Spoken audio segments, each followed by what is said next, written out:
ನಮಸ್ತೆ, ಎಲ್ಲರೂ ಹೇಗಿದ್ದೀರಾ? ನಾನು ಈ ದಿನ ಮಟನ್ ಸಾರು ಮಾಡೋದು ಹೇಗೆ ಅಂತ ತೋರಿಸ್ತಾ ಇದ್ದೀನಿ. ಇಲ್ಲಿ ನಾನು 2 ಮಸಾಲೆ ರುಬ್ಕೊಳ್ಬೇಕಾಗತ್ತೆ. ಮೊದಲಿಗೆ ಒಂದು ಮಸಾಲೆ ರುಬ್ಕೊಳ್ತಾ ಇದ್ದೀನಿ. ಅದಕ್ಕೆ ಈರುಳ್ಳಿ, ಶುಂಠಿ ಬೆಳ್ಳುಳ್ಳಿ ಪೇಸ್ಟು, ಕೊತ್ತಂಬರಿ ಸೊಪ್ಪು ಅಥವಾ ಕೊತ್ತಂಬರಿ ಸೊಪ್ಪಿನ ಕಡ್ಡಿ ಮತ್ತು ಅರಿಶಿನ, ಮೆಣಸು ಹಾಗೆ ಸ್ವಲ್ಪ ಚಕ್ಕೆ ಲವಂಗ ಎಲ್ಲವನ್ನು ಹಾಕಿ ನೀರು ಹಾಕಿ ರುಬ್ಬಿ ಎತ್ತಿಟ್ಕೊಂಡಿದ್ದೀನಿ. ಈಗ ನಾನು ಕುಕ್ಕರ್ಗೆ ಮಟನ್ ಮತ್ತು ಸ್ವಲ್ಪ ಹರಳುಪ್ಪನ್ನು ಹಾಕ್ಕೊಳ್ತಾ ಇದ್ದೀನಿ. ಇವೆರಡನ್ನು ಹಾಕಿ ಬಾಡಿಸ್ಕೊಳ್ಬೇಕಾಗತ್ತೆ. ತುಂಬ ಚೆನ್ನಾಗಿ ಬಾಡಿದ ಮೇಲೆ ನಾನು ಮಸಾಲೆಯನ್ನು ರುಬ್ಬಿದ್ದೆ ಅಲ್ವಾ, ಅದನ್ನು ಹಾಕ್ಕೊಳ್ತಾ ಇದ್ದೀನಿ. ಈ ಮಸಾಲೆಯಲ್ಲಿ ಮಟನನ್ನು ಕೂಗಿಸ್ಕೊಂಡು ಹಾಗೆಯೇ ನಾವು ತಿಂದು ಖಾಲಿ ಮಾಡಬಹುದು, ಅಥವಾ ಇನ್ನೊಂದು ಮಸಾಲೆಯನ್ನು ಹಾಕಿ ಮಟನ್ ಸಾರು ಮಾಡಿಕೊಂಡು ಊಟನೂ ಮಾಡಬಹುದು. ಈಗ ನಾನು ಒಂದು 3-4 ಸರ್ತಿ ಮಟನನ್ನು ಕೂಗಿಸ್ಕೊಳ್ತಾ ಇದ್ದೀನಿ.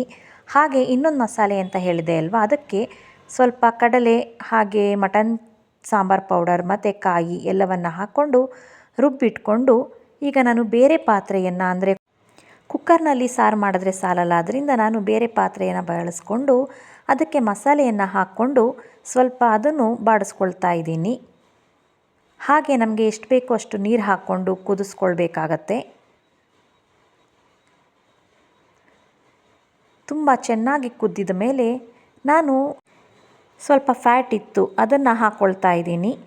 ಅದನ್ನು ಹಾಕ್ಕೊಂಡಿದ್ದ ಮೇಲೆ ಕುಕ್ಕರ್ನಲ್ಲಿ ಕೂಗಿಸ್ಕೊಂಡಿದ್ದೆ ಅಲ್ವಾ ಮಟನ್, ಅದನ್ನು ಸಹ ಹಾಕ್ಕೊಳ್ತಾ ಇದ್ದೀನಿ.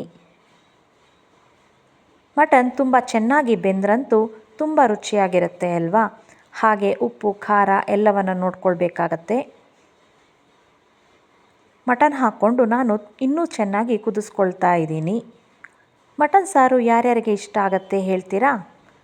ನಮ್ಮಲ್ಲಂತೂ ನನ್ನ ಹಸ್ಬೆಂಡ್ಗೆ ತುಂಬ ಇಷ್ಟ ಆಗುತ್ತೆ. ಈಗೀಗ ನನ್ನ ಮಗಳು ಸ್ವಲ್ಪ ಸ್ವಲ್ಪ ತಿಂತಾ ಇದ್ದಾಳೆ. ಹಾಗೆ ನಾನು ಕಬ್ಬಿಣದ ಕುಡ್ಲು ಅಂತ ಹೇಳ್ತಾರೆ ಅದನ್ನು ಸ್ವಲ್ಪ ಬಿಸಿ ಮಾಡಿಕೊಂಡು, ಚೆನ್ನಾಗೇ ಬಿಸಿ ಮಾಡಿಕೊಂಡು ಸಾರಿಗೆ ಹತ್ಕೊಳ್ತಾ ಇದ್ದೀನಿ. ಅಂದರೆ ಇದು ಕಬ್ಬಿಣ ಬೀಳುತ್ತೆ ಅಲ್ವಾ, ಅದರಿಂದ ನಮಗೆ ಹೊಟ್ಟೆ ನೋವು ಏನು ಬರಲ್ಲ ಅಂತ ಹೇಳಿ ಹಿಂದಿನ ಕಾಲದಿಂದ ಹೀಗೆ ಮಾಡ್ಕೊಳ್ತಾ ಬರ್ತಾ ಇದ್ದಾರೆ. ನಾವು ಅದನ್ನು ಮುಂದುವರಿಸ್ಕೊಳ್ತಾ ಬರ್ತಾ ಇದ್ದೀವಿ.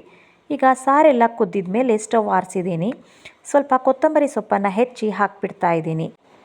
ಈಗ ಮಟನ್ ಸಾರು ರೆಡಿ ಆಯಿತು. ಬನ್ನಿ ಎಲ್ಲರೂ ಮುದ್ದೆ ಜೊತೆ ಬ್ಯಾಟಿಂಗ್ ಮಾಡೋಣ. ತುಂಬ ರುಚಿಯಾಗಿರುತ್ತೆ, ನೀವು ಟ್ರೈ ಮಾಡಿ ನೋಡಿ.